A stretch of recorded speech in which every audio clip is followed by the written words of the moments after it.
Ce plaisir de vous savoir à l'écoute. Un immense plaisir également de recevoir des gens en studio qui nous parlent de leurs initiatives, des événements qu'ils mettent en place. Et c'est le cas ce matin avec deux membres de l'Association pour la diversité sexuelle et de genre de l'Université Laval. D'abord, Charlie qui est en studio. Comment ça va ce matin?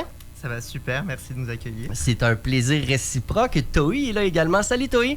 Salut! Bien content de vous avoir en studio pour parler d'un événement qui s'en vient ce jeudi. Ça va être toute une soirée, mais d'abord, je suis curieux concernant l'Association pour la diversité sexuelle et de genre de l'Université Laval.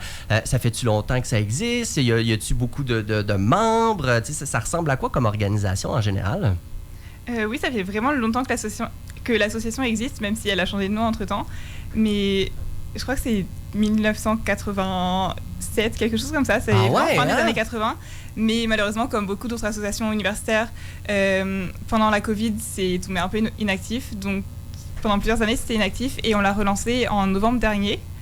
Donc, c'est une nouvelle équipe. On a fait tout un travail pour relancer l'association, refaire plein d'activités.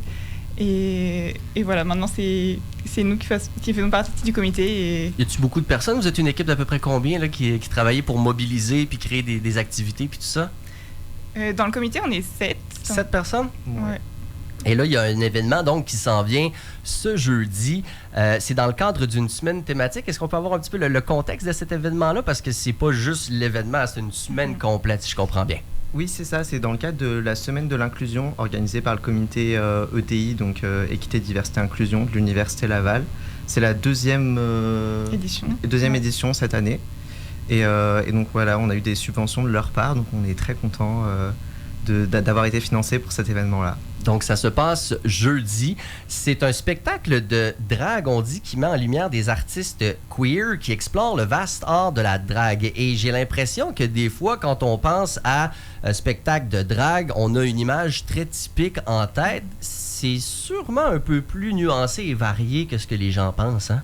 Oui, c'est ça pour la drague. Souvent, quand on parle de drague, les gens pensent à Drag Race, à des drag queens. Mais c'est vraiment beaucoup plus diversifié que ça.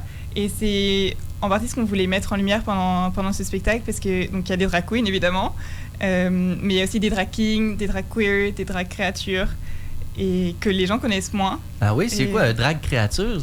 On pense évidemment peut-être comprendre, mais si on devait expliquer ce que c'est. Oui, ça. Donc on a les drag queens qui performent une forme de féminité, les drag kings qui performent une forme de masculinité, et les drag créatures, c'est vraiment plus au-delà du genre, au-delà de l'humain même parfois. De l'humain, OK. C'est ça, c'est vraiment un personnage que chaque artiste crée et qui permet de faire des performances. On est dans l'imaginatif, le fantaisiste, ça doit être assez capoté, ça doit être coloré également, ça doit être vraiment, vraiment trippant. Donc, l'événement en tant que tel, ça va ressembler à quoi le déroulement de la soirée? C'est jeudi, ça se passe à l'Université Laval. Oui, c'est ça. À quelle place précisément à l'université? C'est au Grand Salon, au pavillon Maurice Pollack, aussi appelé pavillon des Jardins. Donc on va ouvrir les portes à 19h30. On a un bar. Ouh, ok. C'est intéressant. Et après, à 20h, les performances vont commencer. On a 8 artistes. Ok, wow. Ouais. Ça va être extrêmement varié. Ça peut ressembler à quoi à peu près ce qu'on peut voir comme performance? Alors, en termes de performance, on a du chant live, on a de l'humour, du lip sync, on a vraiment pas mal de choses. Cool. Et pareil, on a des drag queens, des drag créatures, des drag kings. C'est assez équilibré. Et à partir de 21h30, on transforme la salle et on passe en DJ set. Oh! Voilà, jusqu'à 23h. Donc, l'invitation est lancée. Est-ce qu'il faut se procurer des billets à un certain endroit? Il faut se réserver, s'inscrire? Comment ça fonctionne? Oui, c'est ça. On a une billetterie en ligne qui permet d'acheter des billets à l'avance, ce qui est vraiment conseillé pour qu'on puisse avoir une idée du nombre de personnes qui vont venir. Ouais. Ce sera aussi possible d'acheter des billets sur place, mais ce sera un peu plus cher. À l'avance, c'est 10 $ l'entrée et à la porte, ce sera 15 $. Donc, l'invitation est lancée. C'est un événement qui s'annonce tellement trippant. Qu'est-ce que vous espérez qui ressorte de cet événement-là par la suite? L'idée, c'est déjà de faire découvrir la drague au plus large public possible, parce qu'à Québec, il y a une scène drague qui est active, mais qui est quand même assez limitée à quelques lieux. Et ça se passe où, en règle générale? Il y en a beaucoup au bar Le Drag, et puis à la cuisine aussi, régulièrement les dimanches soirs des drag shows. Mais ça, c'est un public particulier qui va dans ces lieux-là, Donc là, l'idée d'amener le drag à l'université, c'est aussi de permettre à des gens de la communauté universitaire et au-delà de découvrir la drague. Et donc, comme je disais, les différentes formes de drague. Donc on aura des performances vraiment variées, donc comme disait Charlie, de l'humour. Enfin, vraiment, on va passer par toutes les émotions au cours de la soirée.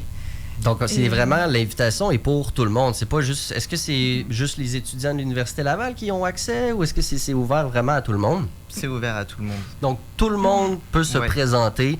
C'est super inclusif. Et évidemment, l'accessibilité, c'est important aussi, je pense. Oui, c'est vraiment important. Donc, la salle est accessible aux personnes à mobilité réduite. C'est au deuxième étage, mais il y a un ascenseur. Et aussi, on a pensé aux personnes neurodivergentes, parce que la drague, c'est souvent dans des lieux festifs qui sont quand même assez bruyants, avec beaucoup de monde. Et là, justement, pour les personnes qui ont une sensibilité auditive, on a acheté des casques anti-bruit pour que les personnes puissent quand même profiter du show sans être trop... Surstimulé. Ah non, exactement. Puis on peut comprendre, il y a des gens pour qui c'est pas facile ce genre d'événement-là. Quand il y a des foules, il y en a qui c'est de l'agoraphobie, il y en a qui c'est de la surstimulation, il y en a qui c'est toutes sortes de raisons. Donc de pouvoir offrir ça, ça rend la chose encore plus accessible. Sincèrement, bravo pour ça. Puis merci. Donc l'invitation est lancée ce jeudi 9 octobre. Pour les billets, c'est-tu un site internet en particulier, excusez-moi, pour vous procurer les billets? Oui, c'est sur le site Evalia, mais on peut le retrouver sur notre compte Instagram, notre page Facebook, la page de l'événement, Drag au pluriel. Drag au pluriel, et donc l'Association pour la diversité sexuelle et de genre de l'Université Laval. Vous avez des réseaux sociaux. Est-ce que c'est ADSGUL ou est-ce que c'est le nom au complet pour bien vous retrouver?